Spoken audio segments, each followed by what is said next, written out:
Namaskar. Hello and welcome to PGurus channel. I'm your host 𝙒𝙖𝙩𝙤. Yes, Imran did bowl a googly. Wait, isn't he a fast bowler? Where does the question of bowling a googly come from? That's what makes it all the more interesting. The fact that everybody was gearing up for the no confidence motion and the possible violence ahead of it. There were 8,000 rangers who were standing guard outside to make sure that no lumpens would get in and disrupt the no confidence process. But then that no confidence vote never took place. And Imran Khan has managed to dissolve the Pakistani National Assembly and has asked for, or recommended, I should say, fresh elections.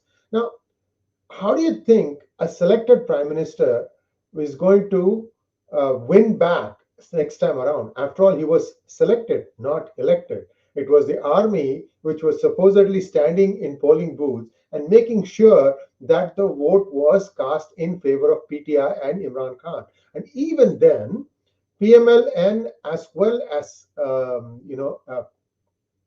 PPP of Bhutto, they managed to still get quite a few votes. So there was a slender majority that Imran Khan was enjoying. And now that he has called for fresh elections, how does he think he's going to storm back to power?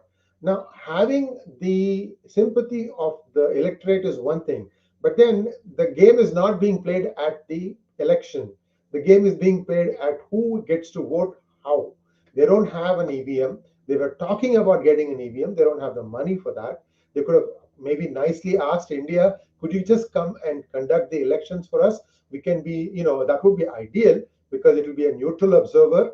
But then, in Pakistan, it's too far. I mean, they're too egoistic to ask something as sensible as that. In fact, I would even recommend Bangladesh ask India to conduct their elections for them because it's a neutral party. There's a semblance of neutrality here, and you don't need to go outside of the South Asian sphere to go and have somebody else conduct the election. It's just me airing out some thoughts. But I want to talk about a couple of other things that have happened that have not really caught the imagination of the press, meaning like it hasn't found itself in print. It is in the fine print. First thing is, remember this Barrick Gold announcement that they were taking over the mining of Reko Diq? The expression that comes to mind is 𝙒𝙧𝙤𝙦 safai, sleight of hand. Why? If you just go and look in a little bit, the company that was owed the money, TCC, and is itself a joint venture between Barrick's Gold and the third company, a Chilean company called Antofagasta. Antofagasta, Antofagasta JV. So it's a game between the three of them. They were just basically saying, okay, now we will rename this thing. Instead of TCC taking over, it is going to be Barrick's Gold. And the court has said, okay, fine, you can waive off the 11 billion because after all, it is a matter of the left hand taking the money and giving it to the, I should say the other way around, left hand taking the money, giving it to the right hand. So that was what it was. I've always had a doubt whether this Barrick's Gold was really something new, whether there was fresh investment coming in, because who would be stupid enough, having seen the Baloch attack on the forward camp in Pakistan, why would somebody want to go and redo a mine in Reko Diq? So that is one challenge. The other challenge that they have, and I'm going to show you, is that now they are saying that they're going to invest 10 billion and create 8,000 jobs, and Balochis have really drawn the line saying none of that thing is going to happen. So let's just take a look at how this is going to shape up. Imran Khan will say, okay, I'm going to run on my record, and you will you can see that he will never say anything against the establishment. He's already called the opposition three stooges, one of them being Shahbaz Sharif, the second one being Asif Zardari, and the third one being Maulana Diesel. Okay, so, and then he always takes pot shots at Nawaz Sharif for a bhagoda, somebody having run away to London.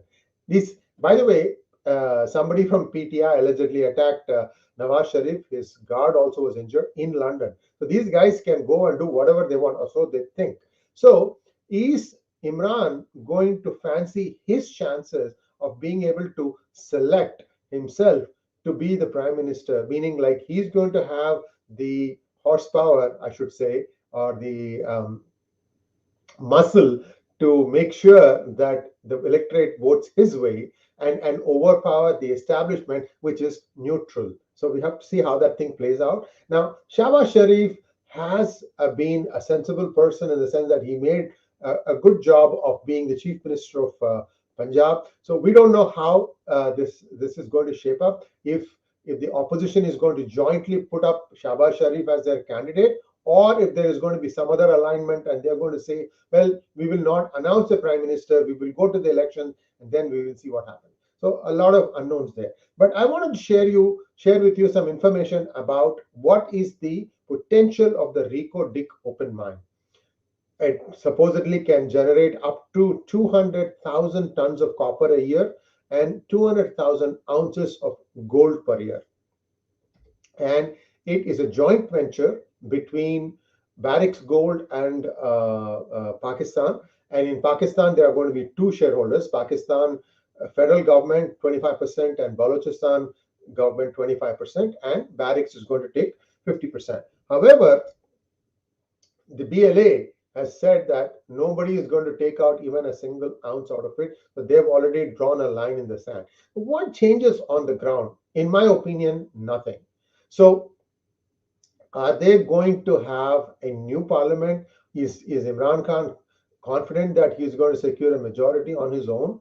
I don't know. There are 342 seats, but it's a little murky because elected seats are so many. Then there are some appointed seats and so on and so forth. So it's a little murky as to what's going to happen. So two things can happen. One is Imran could go the Benazir Bhutto way, or he could actually lose and sit in the opposition. I mean, today, if he had just lost, if he had resigned and sat in the opposition, that would have given him a voice, a bully pulpit to air his views. Now, there's a real chance that he might be deselected out of the complete politics of Pakistan and get nothing out of it, in which case he is forgotten in history. I don't know how that's going to play out. So that's something interesting that's going to be looked at. Another thing that went unmentioned was last Tuesday night, it is believed that the Consul General of Pakistan in Los Angeles died. Whether he died of natural causes or if it was something else has not been shared. But with Pakistan, you can never rule anything out. Remember World Cup 2007? Remember Bob Woolmer? I rest my case. So a lot of stuff happening in Pakistan, but the important thing is you have to wait and see how Imran Khan is going to play this out. Also, I'm curious as to who is funding all this effort, or who is going to be funding his elections. After all, he has already blamed US. And why did he blame US? Because US had stopped funding Pakistan. The other two possible benefactors are Kingdom of Saudi Arabia and China. And you remember that meeting where Imran struts up to the Saudi king and then starts saying his finger like this, and then he walks off. So Saudi Arabia is not very happy. In fact, something very interesting happened. We'll talk about that at a later date. And therefore, China, Xi Jinping wouldn't even give him the time of the day. So who is going to be funding Imran Khan? That's a question that is open. So we have to wait and see how that goes. Thanks for watching. Please like, share, and subscribe to our channel and click on the bell button. Let me see if there are any questions. I don't have my editor helping me today, so I'm going to take a quick look at the questions. So just bear with me. All right. Maya Jagannathan says, IMI is just buying time, but for what? Comeback is feasible? Doubt it. So it's more of a statement, and I kind of agree with that. Essentially, his process of becoming the prime minister was not elected, it was selected. So this is something that even Pakistanis now accept that that's what happened. So we have to wait and see where the neutral establishment decides to throw its hat.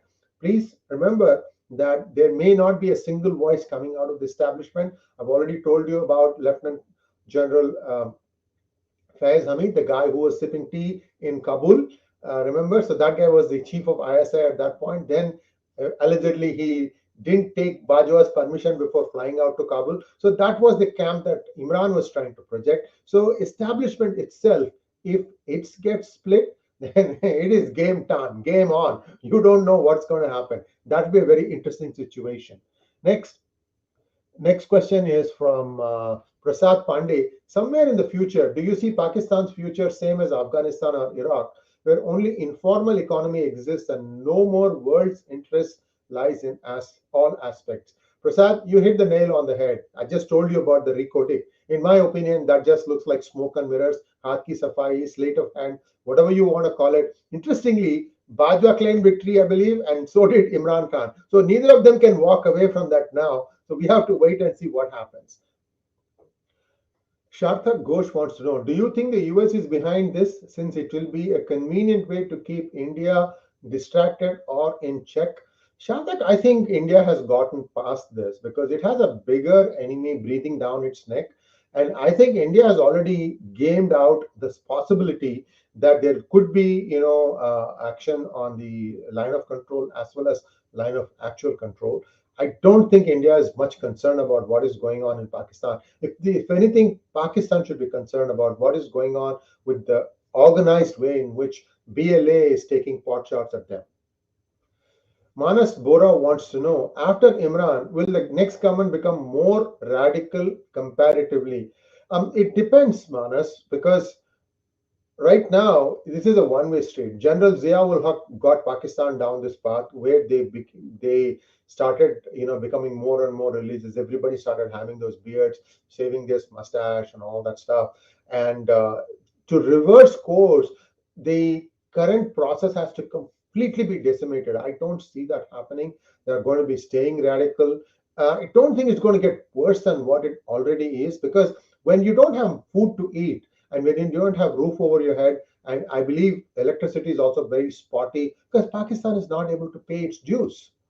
So that is a challenge. I don't think any other country is going to come in. The only thing I see it is if Pakistan can maintain law and order and keep BLA off while allowing the mining company to mine, and some jobs and prosperity may come out of it. Again, we have talked about this in some depth with Major Madan Kumar. So we have to wait and see how that plays out.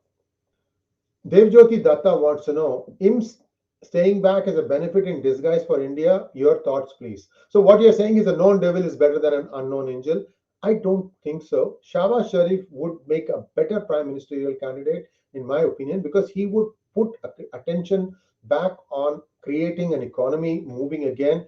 Pakistan is an informal economy. However, it does need a certain amount of infrastructure on its own, and that is a much needed thing. What I'm hoping Shahbaz Sharif would do is that whenever there are infrastructure projects for which he might get funding from China, even that he gives it to everyone and not just to an arm of the army in the garb of a private company.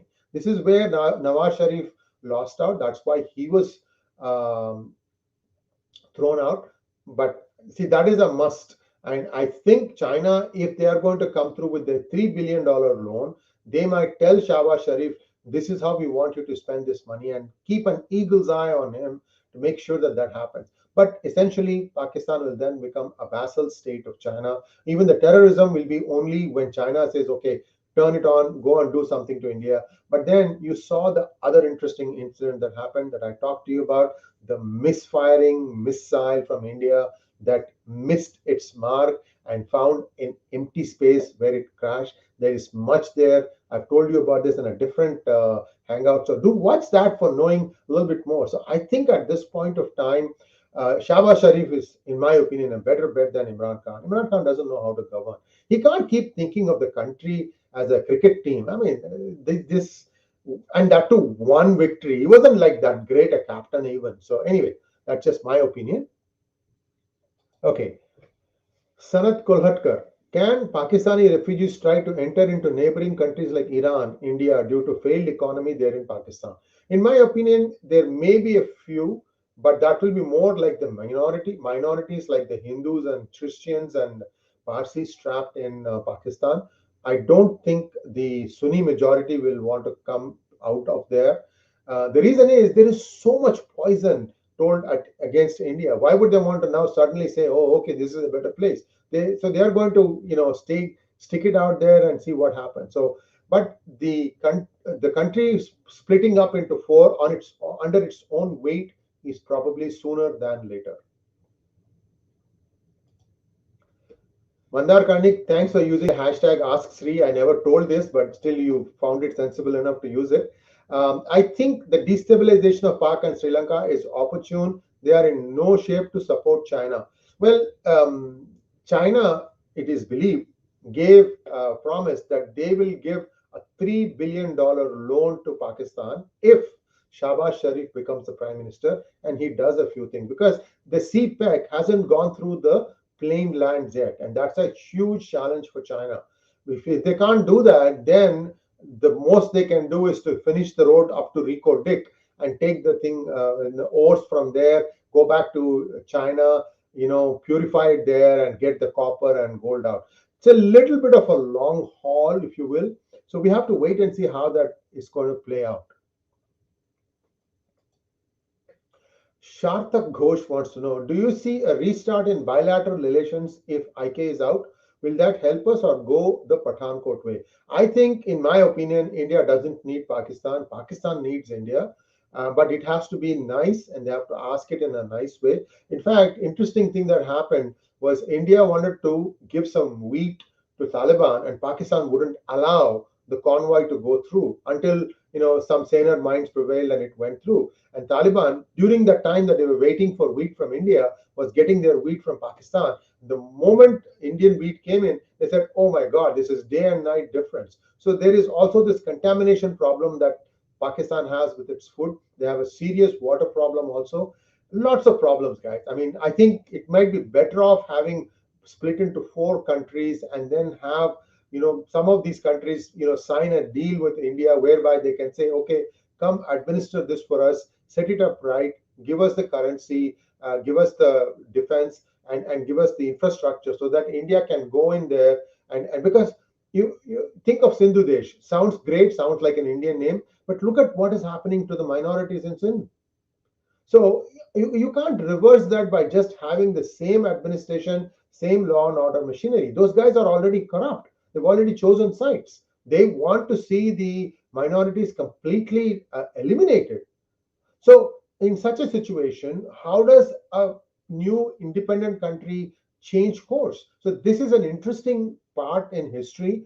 I am hoping that something like that will go. So India cannot put its law and order machinery unless it also has the military there in boots on the ground, which means the Pakistani army, which is about, I think, 25% Pashtun and about 75% Punjabi, will be told to go back to Punjab. Don't even come out of there. Other states will be taken care of by India. Little bit, far-fetched, but that is how it can be managed to some extent. We'll see how that goes. Girish Lohani, hello Shriji. How will China react to the sudden change in Pakistan? Is Pakistan allegiance again moving to USA? I mean, USA is transactional. I don't think US is going to touch Pakistan because it is Pakistan that was behind the Taliban moving back into Afghanistan. I think the wounds are still fresh and it is still the same administration. So I think US has much bigger things to do at this point of time, including stabilizing United States itself. They have just lifted Title 42, a most stupid thing that they have done, and that is going to have its own impact in the middle of May. I think Biden's going to lose control of both Congress and Senate, in which case the remaining 2 years will be a lame duck presidency. So he's doing more and more outrageous things, in my opinion. So this is going to come and bite them in a very bad way. Just my opinion. I could be wrong. I could go wrong. So let's wait and see on that. BB Ramesh wants to know, what if there is any civil unrest? There will be. So martial law could be declared. Remember, from 86 to 99, for many portions of the many years during that time, Pakistan did have martial law. What does martial law mean? Martial law means that the law and order will be taken over by the military. You'll have military courts to go to, and military will be the one who will be doing all the policing on the streets. So that is what martial law is. And if any civil unrest happens, that might take place. And if that comes in, then elections are going to be up in the air. I mean, that means that basically establishment will choose which way it wants to go. The question that people are not knowing the answer of is whether the establishment is speaking in a single voice or are there divergent notes. That's the most important thing, and I don't know the answer to that. Well, as soon as I find out the answer, I will let you know. So until then, we have to wait and see how it goes. Okay, that's all the questions we have today. Thanks for joining. Again, please do like, share, and subscribe to our channel and click on the bell button for notifications. Thank you very much. Namaskar.